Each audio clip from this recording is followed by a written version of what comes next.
So as he lives on his own, he doesn't have to worry about people around him. So moving on to the next client now. So Tilly is 52 and she is a teacher at a secondary school. Tilly is very smart and self-confident in her knowledge. She does not see the benefits of exercise and does not take part in any either. She has lots of other teachers following in her footsteps, not taking part in exercise. She also lives with her husband and a dog in the countryside. So with Tilly, she is very smart and self-confident in her own knowledge. So this is a benefit, as she's smart and self-confident, and it's also her perceived behavioural control, as she has the confidence to do well, and she's capable of doing well as well. So this is definitely a benefit. She does not see the benefits of exercise and does not take part in any either. So this is pre-contemplation, as she's not thinking of change. She's not thinking of changing yet. Now moving on, she has lots of other teachers following her in her footsteps, not taking part in exercise.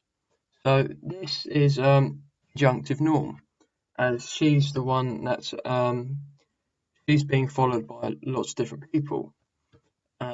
Basically meaning that other people are following her in her footsteps. Here. She also lives with her husband and a dog out in the countryside. So this is a benefit, and it's also contemplation, as this because it's a benefit. It can also be contemplation change.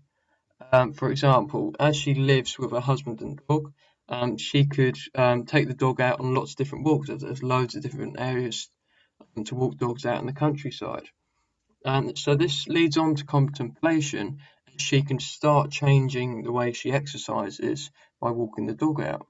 And she can also do exercise with her husband. For example, having a jog in the countryside. And also maybe taking the dog along with her. So now moving on to the third and final client. Here we have Emily. Emily is 16. She's a swimmer who is starting to take part in sport. She is very self-conscious and also doesn't see the benefits of exercise. She is aiming to follow in her family footsteps. Her parents also took part in swimming when they were younger. She also doesn't like being seen in public wearing her swimming costume. She lives with her parents and two younger brothers who are mainly interested in rugby. So, at the start here, Emily is 16. She's a swimmer who is starting to take part in sport. So the key part of starting to take part in sport shows the contemplation stage. So she's thinking about change, and it could be both contemplation and action, or maybe planning, because she's starting to take part in sport. So it could be any one of those three. She's very self-conscious and also doesn't see the benefits of exercise. This is a barrier, being self-conscious. It's also her perceived behavioural control again. This also shows pre-contemplation, and she doesn't see the benefits of exercise, so she doesn't see the point of exercise. She's aiming to follow in her family footsteps, as her parents also took part in swimming when they were younger. So this is descriptive norm, as she's following in someone's footsteps. She's following in her family footsteps. So, she's following what they do. Moving on, she also doesn't like being seen in public wearing her swimming costume.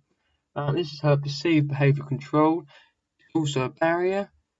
So this is perceived behavioural control, as it's what she feels, what she doesn't actually like about the sport, what she doesn't like about swimming. It's also an effective attitude, as as obviously how it makes her feel, as it doesn't make her feel very good. It makes her feel self-conscious about her body. She lives with her parents and two younger brothers who are mainly interested in rugby. This could lead to her taking part in a complete different sport. This is a benefit, as because she did have some barriers with swimming.